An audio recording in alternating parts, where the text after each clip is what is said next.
Marlon Brando sent the guy up to collect the statue, but I don't know. Costner picked up that baton. That's right. And ran with it. To pick up the baton or to pass the baton or to hand over the baton refers to transferring responsibility for a task from one person to another or from one group to another group. The idea comes from a relay race where they would race for, let's say, a mile or so, and then each of the runners would only run for a quarter of a mile. Then they'd pass on the baton to the next person.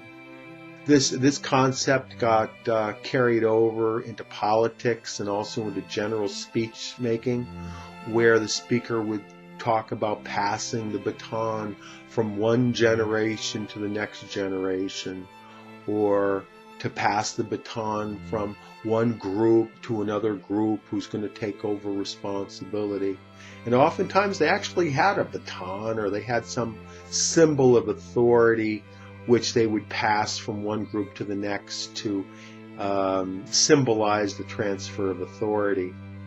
Also, this expression has been used to pass the torch from one group or another. And this seems to have an old tradition, certainly for the Olympics, where they would carry this torch all around the world and they'd pass it from one runner to the next. So the idea of passing can also include the idea of either giving or receiving. So if you pass the baton or you hand off the baton, that means you're giving the baton to the next person. Whereas if you're picking up the baton or accepting the baton or taking the baton, it means that someone else is giving the responsibility to you. President Kennedy's 1960 inaugural speech, he said, "Let the word go forth that the torch has been passed to a new generation born in this century." So he was referring to the transfer of authority from people born in the 19th century to people that were born in the 20th century. When Steve Jobs became mortally ill, people were concerned that Apple would fail as a company or no longer be as successful as they were before. But thankfully he had people that he hired who he was able to pass the baton to carry on the traditions, and apparently they did pretty well. One of them being his head designer, Jonathan Ives, and the second one being Tim Cook, who's the president of Apple, and seems to be doing a pretty good job. A bunch of great toppings, but I wasn't sure what to put them on. Like there was no... Lots of sizzle, not a lot of steak. Well, and the other thing, the two... A lot of sizzle, not a lot of steak. That is a business expression, pretty common, and it refers to something that is being marketed or presented in a fairly excessive way as if it were really good. But when you take a closer look at it, you realize that there either is not that much special about it, or that whatever its qualities are, those qualities have been hyped.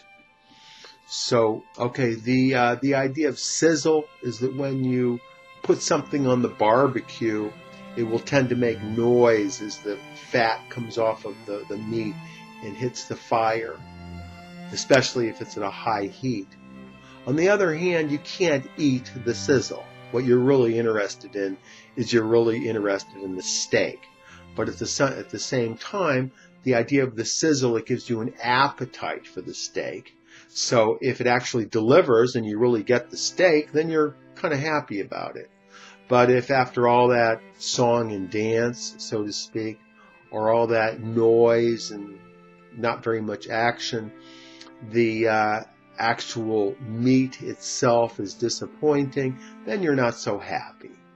So there's also an expression, it's called "where's the beef?"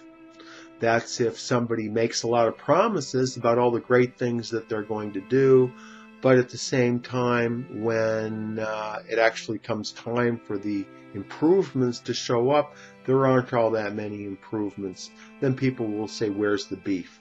Where's the results? So in the case of a lot of sizzle, not a lot of steak, means that the person or the thing does not live up to expectations. A lot of song and dance, but very little substance. And at the same time, there's another expression. It's they may talk the talk, but they don't walk the walk. It means that they tell us all the great things that they're going to do, but they don't actually do those great things. And they leave people in the lurch, and they leave people disappointed that their expectations were not met or were not fulfilled. After Breaking Bad went off the air, they came up with a new TV show called Let's Call Saul, and I was a little skeptical at first. I thought it was going to be a lot of sizzle and not much steak. But I saw the first two shows, and I'll tell you, it's really a great TV show. I'm highly pleased. The boss called an emergency meeting the other day to discuss some very, very important issues. So everybody was all expectant about what was going to happen. But it turned out it was much ado about nothing. A lot of sizzle, not much steak. And I don't even understand why he called the meeting in the first place. ESL-fullsteamahead.com